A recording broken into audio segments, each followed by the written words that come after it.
আসসালামু আলাইকুম প্রিয় দর্শক, অন্য মঞ্চের আলাপচারিতায় আপনাদের সকলকে আমন্ত্রণ জানাচ্ছি। আসসালামু আলাইকুম রহমতুল্লাহি ওবরকাতুহু।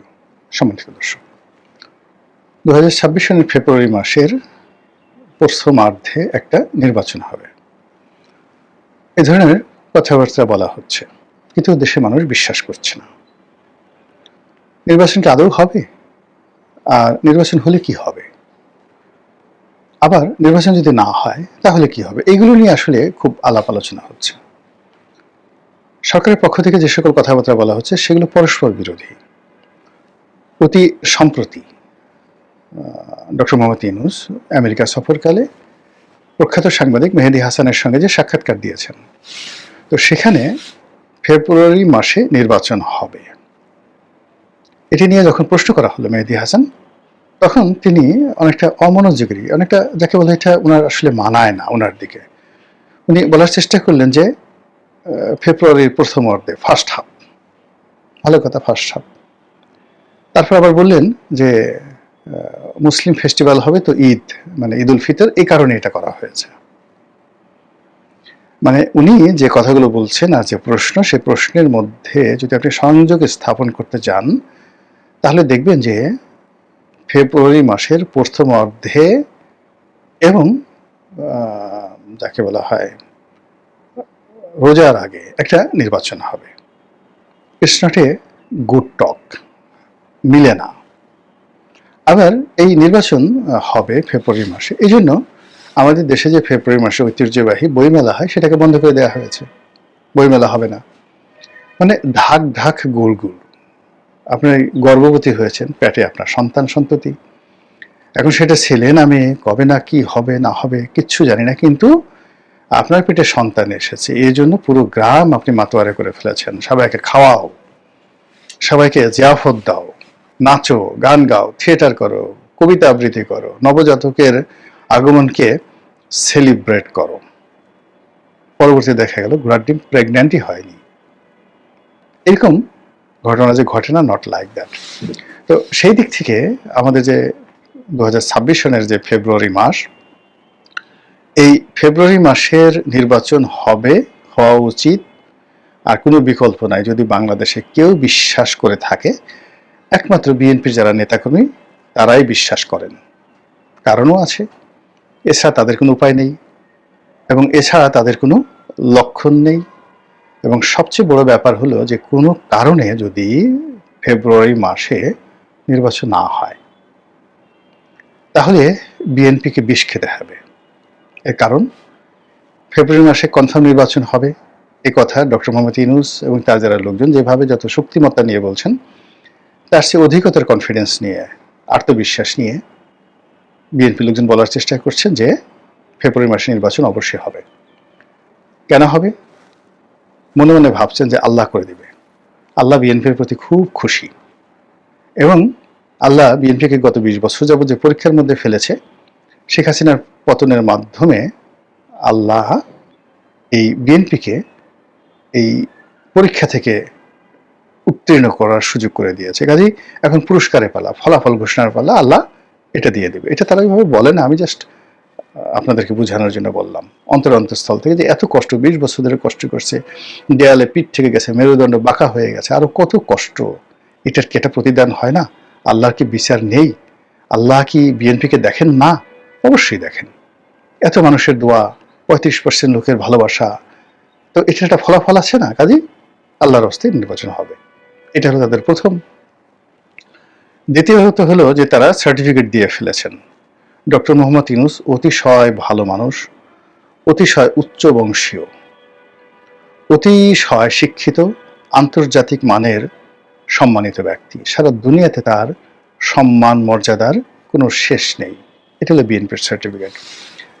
এত বড় একজন সম্মানিত মানুষ, তার পবিত্র জবান দিয়ে তিনি বলে ফেলেছেন যে ফেব্রুয়ারি মাসের প্রথম অর্ধে নির্বাচন হবে। এটা কি তার মতো মানুষ উঠিয়ে নিতে পারেন? এটা কি সম্ভব? এটা কি হবে? কখনো হবে না। এই ধরনের ন্যারেটিভ তারা প্রচার করছেন। 3 নম্বর হলো ডক্টর মোহাম্মদ ইউনূসের সঙ্গে এবং তারেক রহমান সাহেবের একটা একান্ত ঘনিষ্ঠ বৈঠক হয়েছে। বিএনপির লোকজন মনে করেন যে তারেক রহমান সাহেব তাদের অবিসংবাদিত নেতা। তার প্রজ্ঞা, তার মেধা, তার যোগ্যতা বেগম জিয়া এবং শহীদ প্রেসিডেন্ট জিয়াউর রহমানকে ছাড়িয়ে গেছে। এখন যদি তারা জীবিত থাকতেন, মানে উনি যদি জীবিত থাকতেন, শহীদ প্রেসিডেন্ট জিয়াউর রহমান, তিনি তার সন্তানের সফলতা দেখে, প্রজ্ঞা দেখে, মেধা দেখে, দল চালানোর যোগ্যতা দেখে বিস্ময়ে বিমূঢ় হয়ে যেতেন। আর বেগম জিয়া যদি সুস্থ থাকতেন, তিনি তার সন্তানের এই সফলতা দেখে অবাক হতেন। এর কারণ হলো তিনি তার কর্মজীবনে যেভাবে বিএনপিকে নিয়ন্ত্রণ করতে চেষ্টা করেও পারেননি, তার চেয়ে 100 গুণ দক্ষতা দেখিয়ে তারেক রহমান সাহেব টেকনাফ থেকে তেঁতুলিয়া পর্যন্ত বিএনপিকে নিয়ন্ত্রণ করছেন। কাজী এরকম একজন বিশ্বনন্দিত, মজলুম এবং বাস্তব অভিজ্ঞতা সমৃদ্ধ নেতা জনাব তারেক রহমান লন্ডনের মাটিতে বসে যখন তিনি বৈঠক করেছেন ডক্টর মোহাম্মদ ইউনূসের সঙ্গে, এখানে নিশ্চিতভাবে বিএনপি লোক ধরে নিয়েছে যে তারেক রহমান সাহেব শতভাগ নিশ্চিত হয়ে গেছেন যে ডক্টর মোহাম্মদ ইউনূস কোনো অবস্থাতেই তাকে ব্লাব দিতে পারবেন না, তার সে সামর্থ্য নেই। এটি একেবারে ধ্রুব সত্য। কাজেই তারা ওই বৈঠকের প্রতি আস্থা রেখেছেন। দ্বিতীয়ত হলো, বিএনপি লোকজন মনে করছে যে এই মুহূর্তে তারেক রহমান সাহেব ছাড়া জনাব ডক্টর মোহাম্মদ ইউনূসকে আর কেউ সেফ এক্সিট দিতে পারবে না। বিএনপি ওনার সবচেয়ে ঘনিষ্ঠ এবং সবচেয়ে আপনজন হিসেবে আছেন। তো কাজেই এই লন্ডন বৈঠকটিকে তারা একটা ম্যাগনা কার্টা হিসেবে অভিহিত করছেন বিএনপির যারা লোকজন। সেই ম্যাগনা কার্টা অনুযায়ী ফেব্রুয়ারি মাসে নির্বাচন হবে। তো এই হলো যে নির্বাচন নিয়ে বিএনপির ইতিবাচক চিন্তা ভাবনা। আর বিএনপিকে প্রমোট করার জন্য, বিএনপিকে গিয়ার আপ করার জন্য, বিএনপি এই যে বিশ্বাসগুলো করতেছে, এই বিশ্বাসের উপর অবিচল এবং স্থির যেন বিএনপি থাকে, এই জন্য সরকারের পক্ষ থেকে যা যা করা দরকার, আমি ভালোও বলবো না, মন্দও বলবো না, সেই কাজগুলো করা হচ্ছে।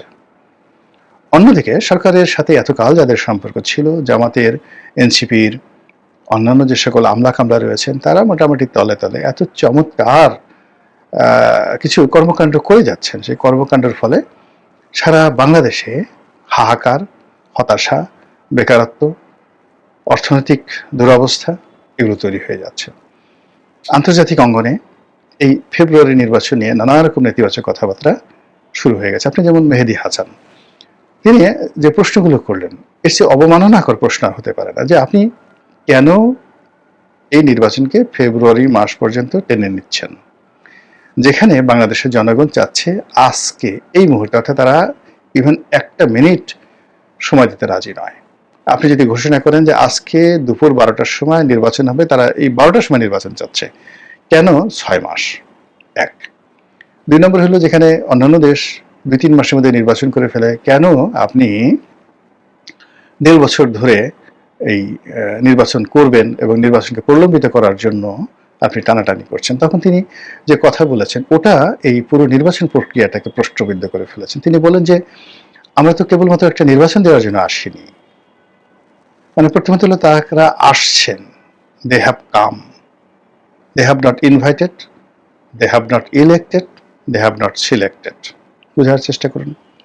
তো মানুষ যে আসে, আমরা সবাই বলি যে আসে নিজের ইচ্ছায়, যায় অন্যের ইচ্ছায়, মানে গৃহকর্তার ইচ্ছায়। তো তারা এসেছেন।